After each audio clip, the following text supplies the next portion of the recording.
there's sort of two principles that drive the fluctuation of the system. Okay? There's the principle of scarcity and the principle of elasticity. Okay? The principle of discipline and the principle of elasticity. And I'll write these principles. So I'll call it the scarcity of ultimate money is one principle that we have to keep our eye on. Okay? That the top of the pyramid, okay, there's only so much gold in the world, okay, and it's scarce. Okay? And that's an ultimate disciplining sort of feature of the system. Okay? But counterposed to that is the elasticity of derivative credit. I'm calling it derivative because it's a promise to pay money. It's not itself money.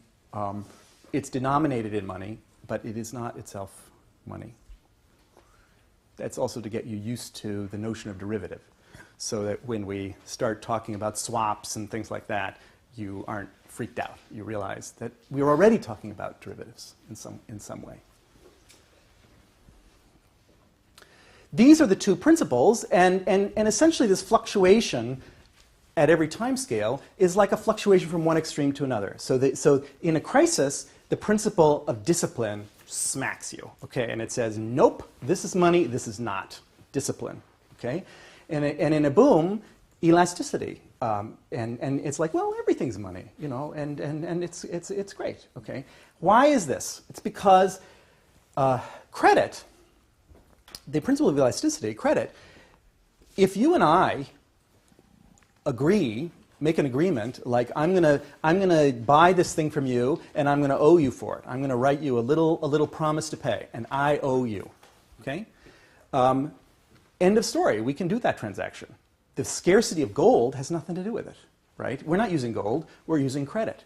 So individual people at the same level in the system can expand the credit without any constraint of the ultimate money, if they're just willing to do that, if they're willing to do business with each other. So the principle of elasticity is real in that way. On the other hand, I cannot, by anything I do, increase the quantity of currency. You know, that's above me. I can't, my liabilities are not currency, your liabilities aren't currency, we're down here, okay? We can increase credit at our level, but we can't do it above. Now, if banks help us, okay, we can increase, they may help us and we can increase the money supply. You know, our credit expansion leads to credit expansion further up if they help us. And if the central banks accommodate, that can lead further up too. So there's these two principles. There's discipline at the top and there's elasticity at the bottom, and there's always this balance between them. And that shows up in prices, and it shows up in output, it shows up in the fluctuation. There's this shifting balance between the ultimate scarcity and the ultimate elasticity, and that's a way to understand the fundamental instability of credit, okay? That it's moving from one extreme to another, okay? And that has good features and bad features. What I'm emphasizing right now, here at the beginning, is that it has fact features, okay? This is the world we're trying to understand, okay? And assuming away this feature of it, just because it makes the math easier, okay, is not going to get us closer to reality. It's going to get us farther from reality. So we want to embrace this feature of the system front and center. This is the way it actually works. This shifting back and forth between emphasis of these two principles also shows up in monetary theory. Okay? Somebody yesterday, last lecture, asked me, what school do I belong to, or something like that. What kind of economist am I? Okay? What I want, and I was sort of unwilling to answer that, or I told you who my ancestors are, and that sort of thing. What I now want to point out, I had in mind this, what I'm going to say now, which is that you can build a theory of money around either one of these principles. Okay? So you could have monetarism, in some sense, you could understand as a theory that's built around the scarcity of ultimate money. Okay? there's something called the currency principle. There are whole classes of monetary theory. Oops, not currency price, currency principle.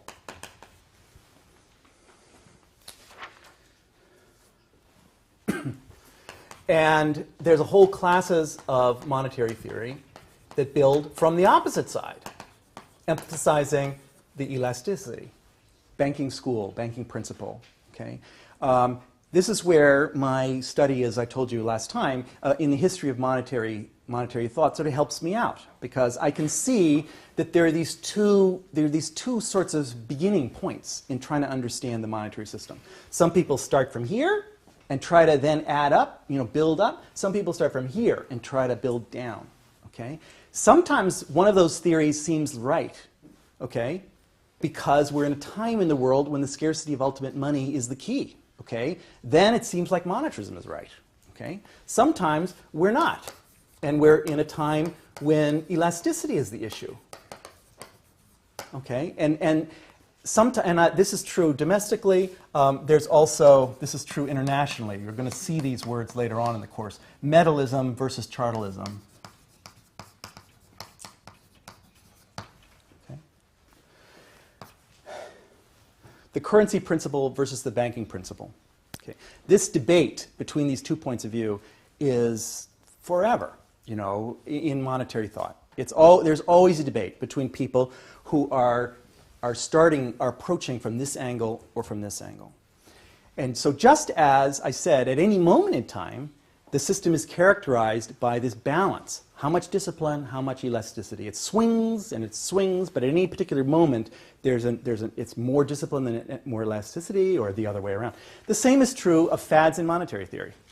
Okay, there's swings back and forth. Okay, that the monetarists are ascendant when it seems like we need more discipline. Okay, the Keynesians are ascendant when it seems like we need more elasticity. It swings back and forth. Okay, and that can give observers of this the impression that economists are kind of fickle. Okay, or that they don't know anything. Why can't they just agree which of these theories is right? Okay, what I'm showing you, what I'm trying to suggest to you, is that both theories are right. These opposing theories are right, that they're each capturing something true about the nature of the system, but not the whole truth of the system. In order to understand the whole truth of the system, we have to embrace opposites, okay, and understand that it actually has both of these dimensions to it, okay, that neither one has the whole truth, but neither one is completely wrong either, okay. So that's why I'm uncomfortable about saying, oh, I'm a monetarist. No, I'm a Keynesian. No, I'm embracing the fluctuation of theory, the fluctuation of practice. The world is like this, back and forth. Our theories need to be like this too. They need to be flexible and adapting and thinking, what is the issue right now?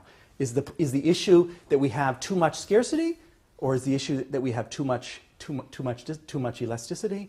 And where in the system is it too much of this, and where in the system is it too much of that? And that leads to much more, I think, healthy policy dialogue.